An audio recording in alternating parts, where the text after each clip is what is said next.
नमस्कार दोस्तों, मैं हूं परविंद्र सैनी।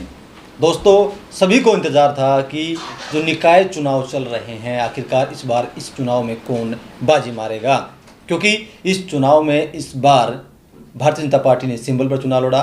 दूसरी तरफ पहली बार कांग्रेस पार्टी भी सिंबल पर चुनाव लड़ रही थी। अगर इससे पहले के चुनाव पर बात करें तो लगातार आरोप लगते रहे थे कि ईवीएम की मेहरबानी से चुनाव जीते गए हैं, लेकिन 10 नगर निगम में चुनाव था जिसमें से 9 पर बीजेपी ने चुनाव में जीत दर्ज की, जबकि 1 पर निर्दलीय उम्मीदवार ने जीत दर्ज की है। रोहतक की गढ़ की बात करें तो वहां पर भी केवल 2 पार्षद कांग्रेस पार्टी के जीत पाए हैं। और इसी विषय पर चर्चा करने के लिए हमारे साथ राजनीतिक मामलों के जानकार वीरेंद्र राठी हमारे साथ मौजूद हैं। राठी साहब, आपका कार्यक्रम में स्वागत है। आपका बहुत बहुत धन्यवाद और सभी दर्शकों को मेरी तरफ से नमस्कार। सर्वप्रथम तो मैं आज आपको बधाई देना चाहूँगा कि जो आज झज्जर के अंदर सोशल मीडिया महासंघ के नाम से जिस संगठन का गठन हुआ है उसके आप अध्यक्ष चुने गए हैं सर्वसम्मति से, तो सर्वप्रथम तो आपको और आपकी टीम को मेरी तरफ से बधाई। रही बात जो नगर निगम के चुनाव की, अभी बात आपने की कि 10 नगर परिषद या निगम के जो नगर निगम के जो चुनाव थे उनमें से 9 पर भाजपा ने जीत दर्ज की है और 1 पर मानेसर की शायद सीट है जहाँ पे निर्दलीय प्रत्याशी डॉक्टर इंद्रजीत यादव उन्होंने जीत दर्ज की है, लेकिन वो भी अप्रत्यक्ष रूप से कहीं न कहीं भाजपा का हाथ उसके अंदर है, क्योंकि राव इंद्रजीत जी के नाम पर उन्होंने अपना पूरी कैंपेन चुनाव की चलाई। राठी साहब, मैं आपसे ये जानना चाहूँगा कि जब लोकसभा के चुनाव हुए तो उस समय 5-5 पे बराबर थी, मुकाबला टाई हो गया था। जब विधानसभा के चुनाव हुए और उसमें कांग्रेस पार्टी को हार मिली तो कहा यह गया कि सब ये ईवीएम की मेहरबानी है। तो क्या अब भी यही कहा जाएगा कि ईवीएम की मेहरबानी से बीजेपी चुनाव जीत रही है? अब ये नहीं कहा जाएगा, क्योंकि एक पुरानी कहावत है कि कोई मनियार गांव के अंदर चूड़ियाँ बेचने के लिए गया था साइकिल पे और पीछे उसने वो बांध रखी थी अपनी चूड़ियाँ उड़ियाँ, और किसी ने उसका लठ मार के ये पूछ लिया भाई के ले रहा है, और दूसरा बोला भाई एक और मार दे कुछ भी कौन है। तो कांग्रेस के लिए हो रही है यह हालत कि लोकसभा चुनाव में जो संजीवनी मिली थी, जो जीवनदान कांग्रेस को मिला था 5-5 का, उसको ये बरकरार नहीं रख पाए और कॉन्फिडेंस हुए। उसके ऊपर कई बार हम भी चर्चा कर चुके हैं, पूरे हरियाणा की सोशल मीडिया और राष्ट्रीय स्तर पर भी बहस हो चुकी है। और विधानसभा चुनाव के अंदर जिस प्रकार से 37 सीटों ने पे कांग्रेस ने जीत पाई, 48 पे भाजपा आई, 3 इंडिपेंडेंट आए, तो नल लेकर के गया, और फिर उनको ये भरम था कि अब की बार हम निशान पे चुनाव लड़ेंगे। संगठन 5-6 महीने का समय हो गया, बात होती रही कि संगठन बढ़ाओ, वो बढ़ नहीं पा रहा है और ये छोटी छोटी बातें चुनाव में चलती हैं। अभी विधानसभा सत्र से पहले 4 पर्यवेक्षक दिल्ली से आए कांग्रेस के, चारों पर्यवेक्षकों के सामने 37 के 37 एमएलए ने ये कहा कि जी विधानसभा सत्र से पहले हमारा विपक्ष का नेता चुन दो, वो ही नहीं चुना। तो ये चीज़ें चुनाव में काउंट होती हैं। और आज जिस प्रकार से रिजल्ट आए हैं भारतीय जनता पार्टी के पक्ष में, तो जीते हुए प्रत्याशियों को बहुत बहुत बधाई। और कांग्रेस को तो वो मनियार वाली स्थिति कांग्रेस के साथ है कि जो अब निकट समय में छोटे चुनाव आएंगे या बड़े चुनाव आएंगे, दिल्ली का आपने देखा, हरियाणा के बाद दिल्ली का चुनाव हुआ, तीसरी बार 0 पे कांग्रेस रही, और जो बड़े नेता कांग्रेस के हरियाणा के रहे उनके बयान आज टिप्पणी सुनो कि मैं तो छोटे चुनाव में भाग नहीं लेता। भाई तेरा लड़का तेरा युवराज तो खूब भाग ले रहा था, खूब प्रचार किया, अपने होम डिस्ट्रिक्ट में तूने प्रचार नहीं किया, भाग नहीं लिया, तो निशान पर क्यों लड़ाओ थे, या बिना निशान पर लड़ाई भी अब जनसभाएं करते हैं सांसद महोदय तो MP साहब तो, या फिर उनको भी रोको, मतलब जीत जाए। वो कहते हैं ना कि मीठा मीठा गप गप कड़वा कड़वा थू थू। जवाहर का श्रेय आज तक विधानसभा का किसी ने नहीं लिया कि हमारे कारण हम विधानसभा में आ रहे, वही स्थिति ये है। अब भी ये हार भी स्वीकार नहीं कर रहे और कहते हैं कि मेरा कोई वास्ता नहीं, मेरा कोई लेना देना नहीं, मैं तो भाग नहीं, क्यों नहीं लेता, और भाग नहीं लेता तो फिर पार्टी ने एक्शन लेना चाहिए कि जो अब पार्टी फोरम के ऊपर जो नेता काम नहीं कर रहा है, अपने प्रत्याशियों के लिए प्रचार नहीं कर रहा है, फिर उसको पद चाहिए कांग्रेस के सारे, सत्ता आ जाए तो मुख्यमंत्री का भी चाहिए, सत्ता ना आए तो विपक्ष का नेता का भी चाहिए, और प्रदेश अध्यक्ष भी अपना होना चाहिए, चीज सारी चाहिए, लेकिन पार्टी के लिए काम नहीं करना तो पार्टी कब तक ढोएगी भाई। एक राठी साहब, जिस तरीके से चुनाव में ये बात तो साफ हो गई कि ईवीएम का जादू नहीं है, ये जनता का जादू है। निश्चित रूप से आज का परिणाम आप फरीदाबाद का देखो, एक भारत के अंदर रिकॉर्ड कायम हो गया है, 3,14,000 समथिंग 3,14,800 समथिंग वोट हैं, इतने वोटों से मेयर का चुनाव जीतना भारत में तो एक नया कीर्तिमान बना है। रोहतक का मार्जिन आप देखिए कितने हजार है, 45,000 से ज्यादा वोट है। सोनीपत का मार्जिन देखिए आप, शायद 38,000 पार है, वो भी 44,000 या 38,000 पार है। कहीं का भी आप चुनाव ले लीजिएगा, हर चुनाव में जो मेयर जीत करके आए हैं वहां कांटे का मुकाबला कहाँ दिखाई दिया है? एक तरफा बीजेपी, जैसा सोशल मीडिया के माध्यम से प्रचार चल रहा था कि बीजेपी आ रही है छोटे निगम के चुनाव के अंदर, वो बात सही साबित हुई है सोशल मीडिया। डॉक्टर साहब, एक अगर हम रोहतक की बात करते हैं खासकर, तो कहा यह जाता था कि रोहतक जो पूरी तरीके से भूपेंद्र सिंह हुड्डा का गढ़ है। कांग्रेस ने पहली बार सिंबल पर चुनाव लड़ा। मेयर की बात करें तो 45,000 वोटों से अधिक वोटों से बीजेपी चुनाव जीता। और अगर हम बात करें पार्षदों की तो केवल 2 पार्षद कांग्रेस पार्टी के जीत पाए। तो क्या अब ये गढ़ खत्म हो चुका है, कांग्रेस पार्टी का वजूद नहीं रहा? अब खात्मे की तरफ है। भूपेंद्र हुड्डा को एक चीज को समझना चाहिए कि गढ़ बड़े बड़ों के ढहे हैं। चौधरी बंसीलाल एक समय ऐसा था, भिवानी जिले के एक छत्र नेता थे, स्वयं भी चुनाव हार गए थे 1987 के अंदर। बाद में उनके बेटे 2000 के अंदर तोसाम से विधानसभा का चुनाव हारे, पार्लियामेंट का चुनाव भिवानी से हारे। चौधरी बंसीलाल को तोसाम छोड़ करके भिवानी शहर में भागना पड़ा था।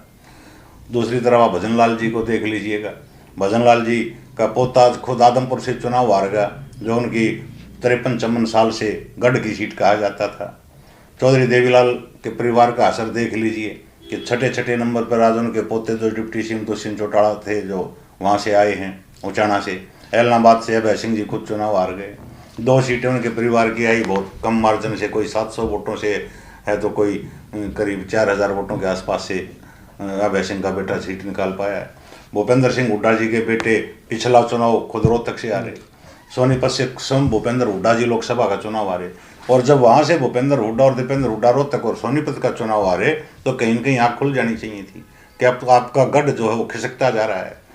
उसके एवज में सोनीपत की सीट बाल सतपाल ब्रह्मचारी जी निकाल पाए बहुत ही कम 19,000 वोटों के मार्जिन से। भादरगढ़ हारे।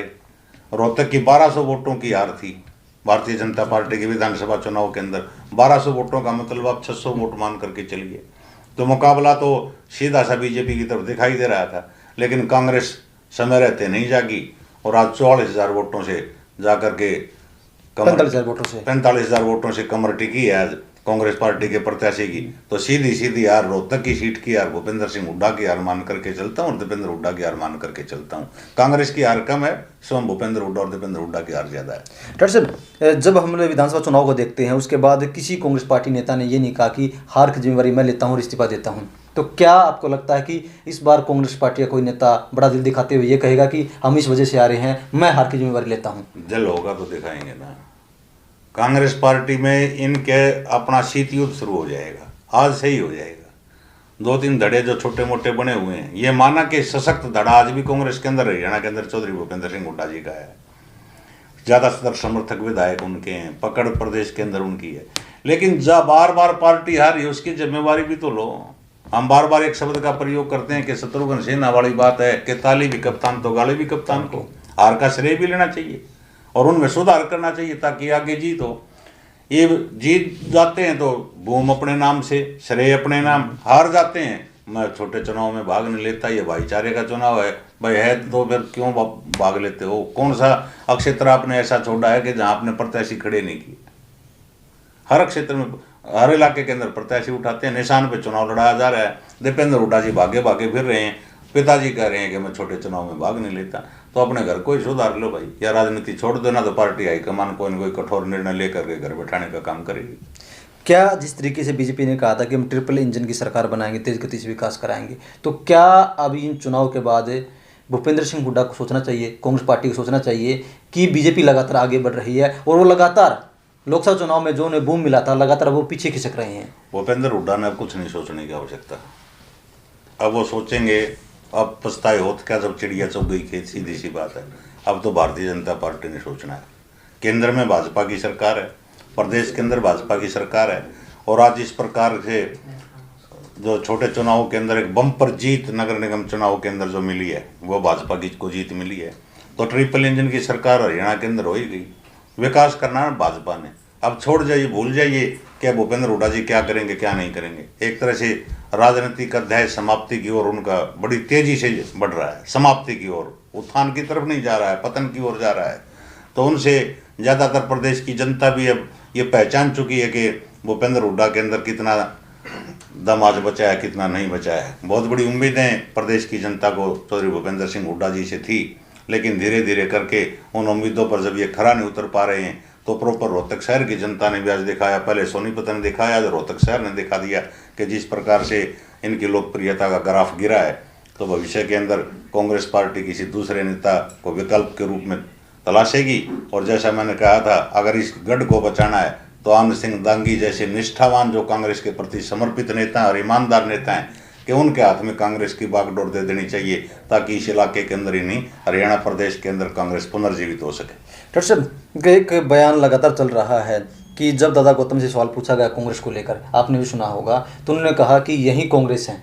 दादा गौतम ने बाहर निकल करके जब पत्रकारों ने पूछा कि कांग्रेस के बारे में आप क्या कहना चाहोगे, तो साथ में भूपेंद्र सिंह हुड्डा जी खड़े थे, तो उन्होंने कहा ये कांग्रेस खड़ी है भाई, यही कांग्रेस है। कांग्रेस भूपेंद्र हुड्डा ही हरियाणा के अंदर एक तरह से वही तंज की कसा था जो पिछले विधानसभा चुनाव के अंदर नारा था कि अब की बार कांग्रेस सरकार, कहीं किसी पोस्टर के ऊपर नहीं लिखा हुआ था, केवल एक ही स्लोगन लिखा था कि अब की बार हुड्डा सरकार। तो वही इशारा कहीं न कहीं दादा गौतम ने भूपेंद्र हुड्डा जी की तरफ किया है। तो क्या हम ये मान सकते हैं कि अब यहाँ पर मंथन करना पड़ेगा कांग्रेस पार्टी को, आत्मचिंतन करना पड़ेगा, नहीं तो जिस तरीके से जेजेपी पार्टी खत्म हो चुकी है, नेहरू पार्टी खत्म हो चुकी है, वहीं असर कांग्रेस पार्टी। आत्मचिंतन के लिए मैं उनको एक ही लाइन बताता हूँ, ना तो कांग्रेस पार्टी ने कोई हार के कारणों का पता लगाने के लिए किसी कमेटी की गठन की जरूरत। क्यों कमेटी गठित करेंगे, वो 10 मीटिंग लेगी, जिले वाइज मीटिंग लेगी, 10 नगर निगमों में जाएगी कि क्या कमियां रही, क्या कमियां नहीं रही, फिर उसका विश्लेषण करेंगे, फिर आरोप प्रत्यारोप होंगे कि इस कमेटी के अंदर हुड्डा गुट के ज़्यादा मेंबर थे, कोई कहेगा शैलजा गुट के ज़्यादा मेंबर थे, एक दूसरे के विरोध में अगर रिपोर्ट आ गई तो सीधा सा एक ही बात है कि कांग्रेस पार्टी हारी क्यों, जनता ने वोट नहीं दिया। जनता वोट देगी तो ये जीतेंगे। जनता के जो डिमांड है उनके ऊपर लड़ाई कांग्रेस पार्टी को सड़क पर आकर के लड़नी पड़ेगी, और उनके जो अधिकारों की मांग जनता की कांग्रेस ने उठानी पड़ेगी।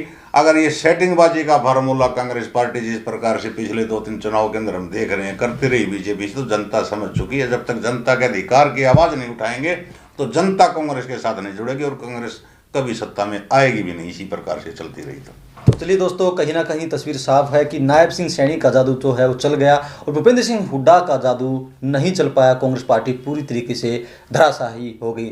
10 नगर निगम की सीट थी, 9 पर बीजेपी, जबकि 1 पर निर्दलीय है। और कहीं ना कहीं अब कांग्रेस पार्टी को आत्मचिंतन जरूर करना पड़ेगा। जिस तरीके से लट्टी साहब ने बताया, कांग्रेस पार्टी को सोचना जरूर पड़ेगा। तमाम विषयों पर चर्चा करने के लिए लट्टी साहब आपका बहुत बहुत धन्यवाद। बहुत बहुत शुक्रिया।